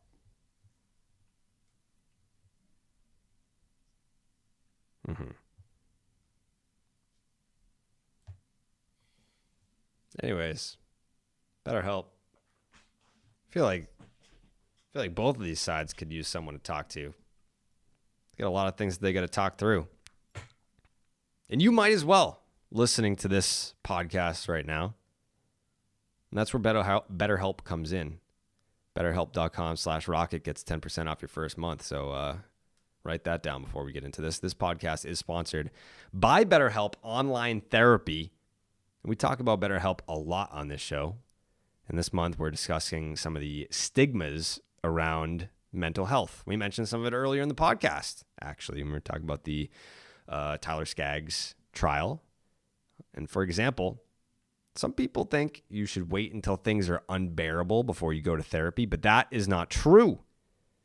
Therapy is a tool to utilize before things get worse, and it can help you avoid those lows. Many people think that therapy is for quote-unquote crazy people, like Rico. But therapy doesn't mean something's wrong with you. It means you recognize that all humans have emotions, and we need to learn to control them, not avoid them. And we've been taught that mental health shouldn't be part of normal life, but that's wrong too. We take care of our bodies with the gym, the doctor, and nutrition. We should be focusing on our minds just as much. BetterHelp is customized online therapy that offers video, phone, and even live chat sessions with your therapist, so you don't have to see anyone on camera if you don't want to. It's much more affordable than in-person therapy, and you can be matched with a therapist in under 48 hours. Give it a try and see why over 2 million people have used BetterHelp Online Therapy. Again, Section 10 is sponsored by BetterHelp, and you guys get 10% off that first month at betterhelp.com/rocket. That is BETTERHELP.com/rocket. Oh, man. This conversation with Dave is fascinating. Just to catch you up, he said, "Do you still work for us?" I said, "Currently recording a podcast for Barstool Sports as we speak." And he said, "What's it called?" Just for the record, Section 10 is the second longest running podcast in Barstool Sports history. KFC Radio was the first ever Barstool Sports podcast. Section 10 was number 2. To be fair to him, you didn't say you were recording Section 10, a podcast he knows is for this company. You said a podcast for Barstool Sports. It could be a new show he doesn't know of. Maybe. I mean, he could. I think the correct retort would have been like, "Section 10?" question mark. Yeah, To which I would have said yes. Now, he wouldn't have said starting 9 because Barstool didn't give Dallas a contract. So starting 9 hasn't put out an episode since December. Listen, he doesn't know if you work for the company. You think he knows if Dallas works for the company? That's very fair. That's very fair. Wish I had more information. Wish I had answers here. Listen, that's what he's looking for. More information. I'd be happy to give it to him. I provided him as much information as I had. We are recording Section 10, brought to you by Barstool Sports. So This is the business. This is how we do a business at this company. Yep. Hey, do you work for me still? If only he had something he could do about it. Mm-hmm. If only. Yeah. Yeah. It's a good question. It's a complicated question. You know? So, there's that. Any other spring training moments? The Manny Ramirez grill one was great. Pedro showed up to spring training late all the time because he was like, I'm Pedro. Train for what? Yeah. I'm going to win the Cy Young this year. Again. What are you talking about? I feel like that used to be more common. Guys just like not Showing up whenever. Like, now it's become this thing where like, all right, all the pitchers show up the same day and then everyone else shows up. Like there's usually like 2 days. The rest of the team shows up. Yeah. But yeah, I feel like the 2000s, it wasn't even just Pedro. Like every team had a couple of guys that were just like, yeah, they'll get here when they get here. We don't really care. Yeah, I think it used to just be like a fun announcement. Like, look who showed up today. Like, oh, it's like a red carpet that lasted for 3 weeks. Oh, right. There's Manny. It would always be like, Manny showed up. Didn't know if he was, I mean, we pay him. Like we have control of his contract still. We just didn't know if he was going to actually show up. He's here. March 28th, he's here. That's the Pedro thing showing up late, I think was only like once or twice. Manny was every single year. Always. You just didn't know if he was actually going to show up. Yeah. Excuse me, Pat? The fuck? What's going on over there? Nothing. Fucking dumbass is what's going on over here. Jesus Christ.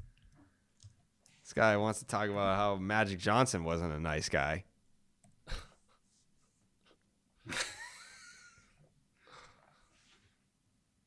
Insane. Did you show up to spring training on time, Pat? I was always early. Early. Yeah. I went down the day after the Super Bowl almost every year. Overachiever, huh?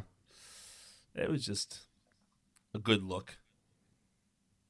And in the like 3 weeks before spring training actually begins is the best part of spring training. It's like super relaxed. You just go in, get your work done, leave, go play golf. It's the best part of spring training. Once games start, it sucks. It's just filled with unnecessary shit. Like when you're not playing that day, you gotta stay around and watch the fucking minor league games. Like that's stupid. That's stupid shit. We're adults. Let people leave.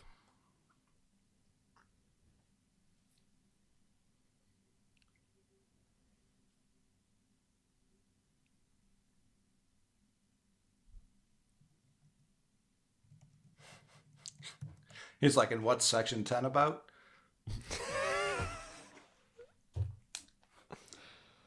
What is that? What's this section? Is it new? You guys are just trying it out. Did I approve this? Actually, when I moved to New York, you tried to cancel it 5 years ago. Got it. That's the oh yeah, the one that I want to cancel. Got it.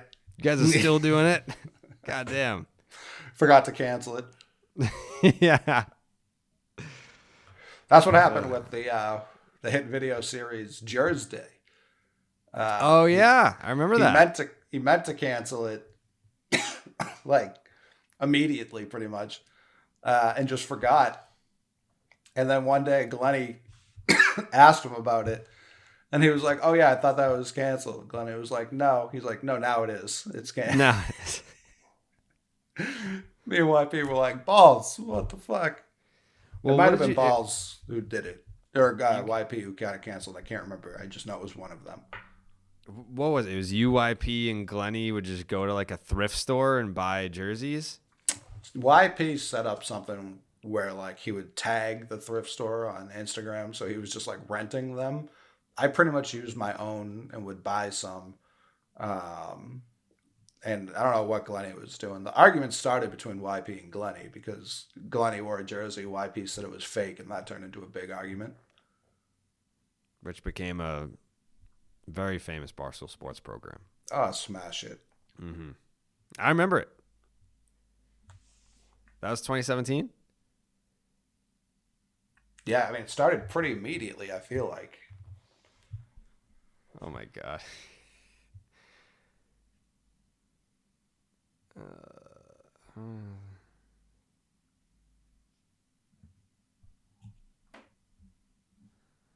my god, this conversation is getting off the rails.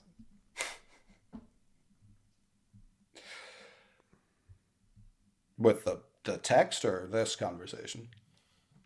With the text. You show him your new apartment? Yeah, he's like, wait a second.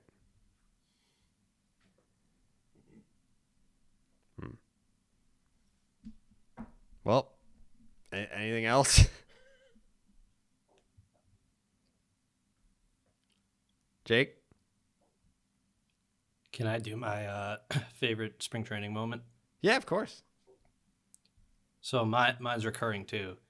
And it's really just like a general moment that happens for all eventual championship teams is that quote that you see in the World Series DVD when they're like, when's that moment you guys knew really when this team was the one? And they're always just like, down at spring training when we all got there, it was that moment, and it's just tough that we may get robbed of that this year. It's true. I don't know. I mean, like, do you take the 15 minutes thing as a good thing or a bad thing? I know it looks bad, but it could just be like, hey, like, just we're checking in again. Like, we need you to do that thing. All right, yeah, we got to figure out some stuff. Like, could it actually mean progress or no? Probably not. No. Okay. No.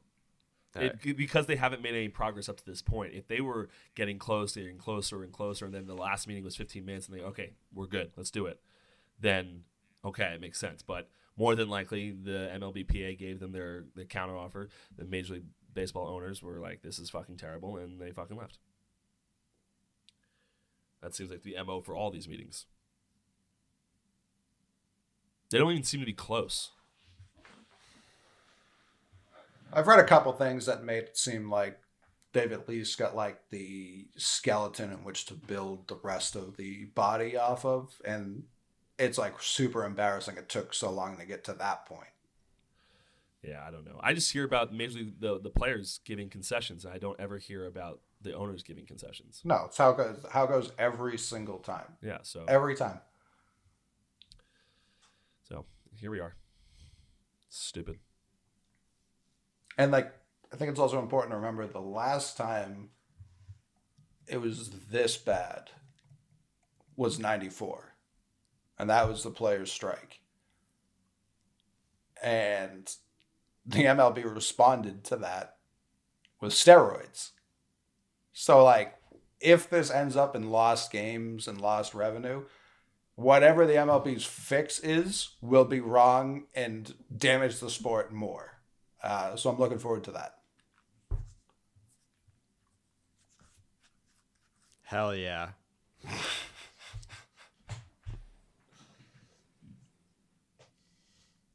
All right. Well, on that positive note, we'll be back next week to talk about more baseball, business of baseball. That's what everyone wants to hear about. They love labor negotiations. So, we'll see you then. Buenas noches, amigos.